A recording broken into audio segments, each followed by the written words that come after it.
আমন্ত্রণ জানাচ্ছি আপডেট সংবাদে। শুরুতেই জানিয়ে দিব গুরুত্বপূর্ণ শিরোনাম, এরপরেই থাকবে বিস্তারিত।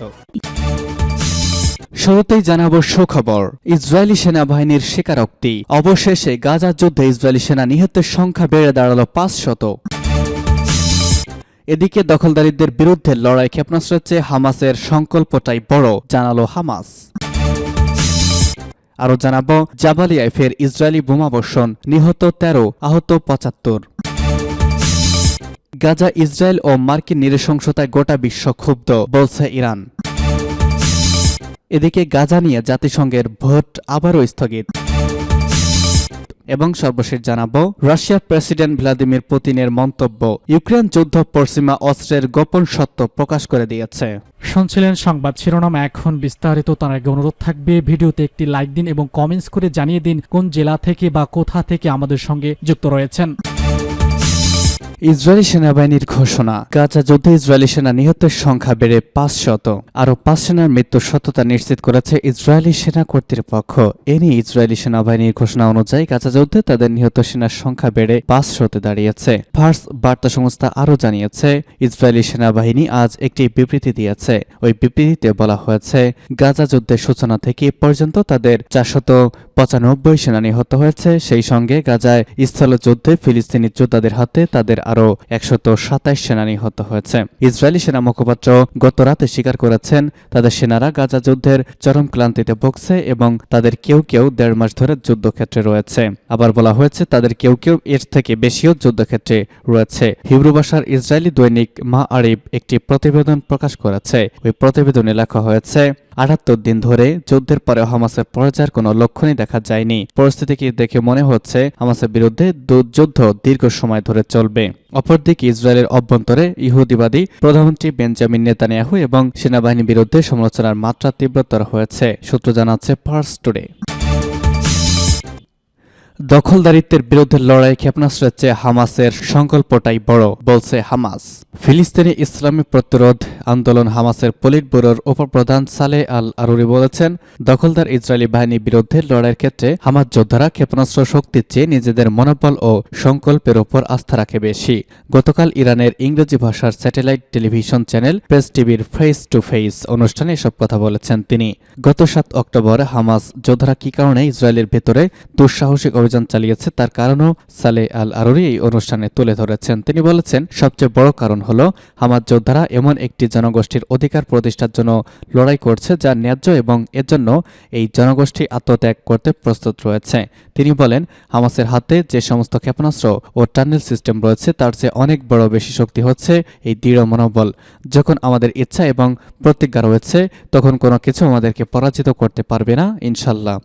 সালেহ আল আরুরি সুস্পষ্টভাবে বলেছেন, ইহুদিবাদী ইসরায়েল হামাসকে ধ্বংস করতে পারবে না, হামাসকে ধ্বংসের সমস্ত প্রচেষ্টা ব্যর্থ হবে। তিনি আরও বলেন, হামাস হচ্ছে ফিলিস্তিনের জনগণের অপরিহার্য অংশ। এই সংগঠন ইহুদিবাদী ইসরায়েলের বর্বরতার বিরুদ্ধে লড়াই অব্যাহত রাখবে এবং এক্ষেত্রে তাদের ইচ্ছা অঙ্গীকার কোনো হরফের হবে না, হেরফের হবে না। হামাসের এই শীর্ষ পর্যায়ের নেতা বলেছেন, 7 অক্টোবর তাদের যোদ্ধারা যে আল আকসা তুফান নামে অভিযান চালিয়েছে সেটি ফিলিস্তিনের দীর্ঘদিনের সংগ্রামের অংশ। এর মধ্য দিয়ে বিশ্ববাসীর সামনে ফিলিস্তিনিদের অধিকার বঞ্চনা এবং সেখানকার জনগণের দুঃখ দুর্দশা ও নিপীড়নের কথা পরিষ্কার হয়েছে। গাজার জনগণকে উপেক্ষা করার কারণে যে আন্তর্জাতিক স্থিতিশীলতা ক্ষতিগ্রস্ত হতে পারে সেটি সুস্পষ্ট হয়েছে, সূত্র জানাচ্ছে ফার্স টুডে।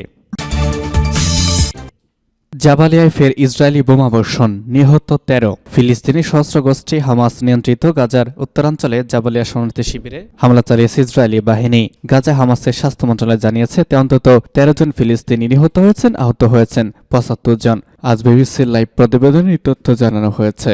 সামাজিক যোগাযোগ মাধ্যমে এক পোস্টে গাজার মন্ত্রণালয় বলেছে, কয়েক ডজন ফিলিস্তিনি গুরুতরভাবে আহত হয়েছেন, তবে ইসরায়েলি হামলা নিয়ে এখনো পর্যন্ত কোনো মন্তব্য করেনি। এর একদিন আগে জাবালিয়া শরণার্থী শিবিরে ইসরায়েলি হামলায় অন্তত 110 জন নিহত হয়েছে। 1.4 স্কয়ার কিলোমিটারের জাবালিয়া শরণার্থী শিবির গাজার 8ম সর্ববৃহৎ শিবির। এতে অন্তত 1,16,000 শরণার্থীর বসবাস।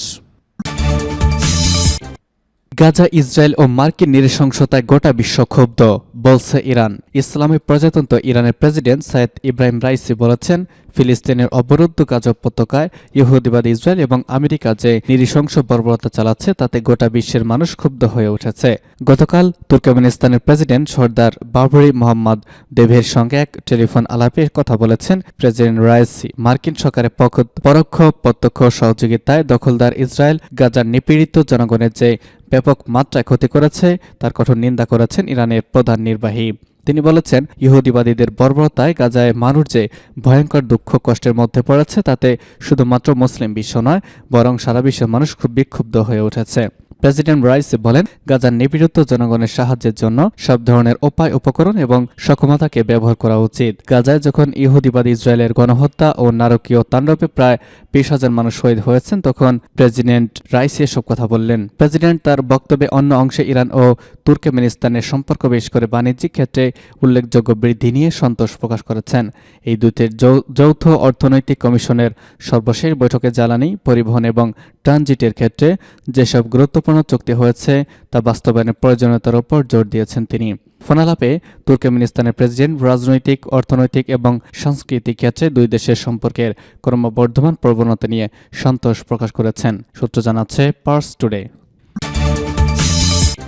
গাজা নিয়ে জাতিসংঘের ভোট আবারও স্থগিত। গাজা উপত্যকায় ত্রাণ বিতরণ বাড়ানোর প্রস্তাবের ওপর জাতিসংঘের নিরাপত্তা পরিষদের ভোটটি আরও একদিনের জন্য স্থগিত করা হয়েছে। তবে 2 মাসব্যাপী ইসরায়েল হামাস যুদ্ধে তৃতীয় মার্কিন ভেটো এড়াতে আলোচনা অব্যাহত রয়েছে। কূটনীতিকরা এই কথা জানিয়েছেন গতকাল সোমবার। সংযুক্ত আরব আমিরাতের খোরসায় 15 সদস্যদের কাউন্সিল প্রাথমিকভাবে একটি প্রস্তাবে ভেটো দিতে যাচ্ছিল, তবে এটি বারবার বিলম্বিত হয়েছে কারণ কূটনীতিকরা বলছেন যে সংযুক্ত আরব আমিরাত এবং মার্কিন যুক্তরাষ্ট্র ভাষা নিয়ে একমত হওয়ার জন্য লড়াই করছে। শত্রুতা বন্ধ করা এবং জাতিসংঘের সহায়তা পর্যবেক্ষণ স্থাপন প্রস্তাবে উল্লেখ করা হয়েছে। মার্কিন রাষ্ট্রদূত লিন্ডা থমাস গ্রিনফিল্ড মঙ্গলবার সাংবাদিকদের বলেছেন, তারা একটি চুক্তির কাছাকাছি আসছেন কিনা জানতে চাইলে আমরা চেষ্টা করেছি, আমরা সত্যিই আছি।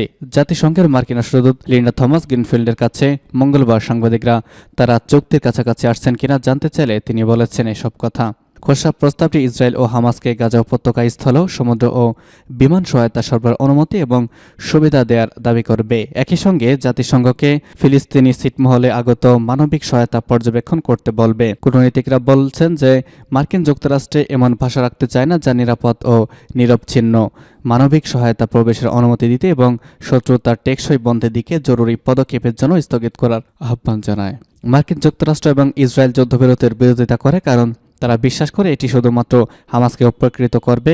এর পরিবর্তে ওয়াশিংটন বেসামরিক নাগরিকদের রক্ষা করতে এবং হামাসের হাতে বন্দীদের মুক্তি দেওয়ার জন্য যুদ্ধবিরতি সমর্থন করে। ওয়াশিংটন ঐতিহ্যগতভাবে তার মিত্র ইসরায়েলকে নিরাপত্তা পরিষদের যে কোনো পদক্ষেপ থেকে রক্ষা করে। 7 অক্টোবর হামাসের হামলার পর তারা ইতিমধ্যে নিরাপত্তা পরিষদের দুপক্ষের পদক্ষেপের 2 বার ভেটো দিয়েছে, সূত্র জেরুজালেম পোস্টের।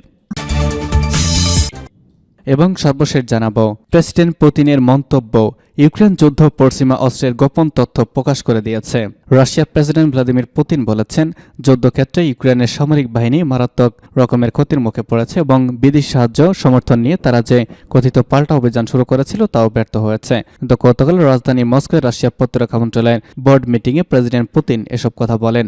তিনি বলেন, পশ্চিমাদের কাছ থেকে অত্যন্ত উন্নত মানের অস্ত্রশস্ত্র পাওয়ার পরে ইউক্রেনের সেনারা এই ক্ষতির মুখে পড়েছে। এর মাধ্যমে পশ্চিমা অস্ত্র দুর্ভেদ্য বলে এতদিন যে মিথ্যা গড়ে তোলা হয়েছে তা সম্পূর্ণভাবে ধ্বংস হয়ে গেল। বৈঠকে রাশিয়ার প্রতিরক্ষামন্ত্রী সের্গেই শোইগু জানিয়েছেন, রাশিয়ার সামরিক অভিযান শুরুর পর থেকে ইউক্রেনে পর্যন্ত 14,000 ট্যাঙ্ক এবং ইনফ্যান্ট্রি ফাইটিং ভেহিকল হারিয়েছে, সূত্র জানাচ্ছে।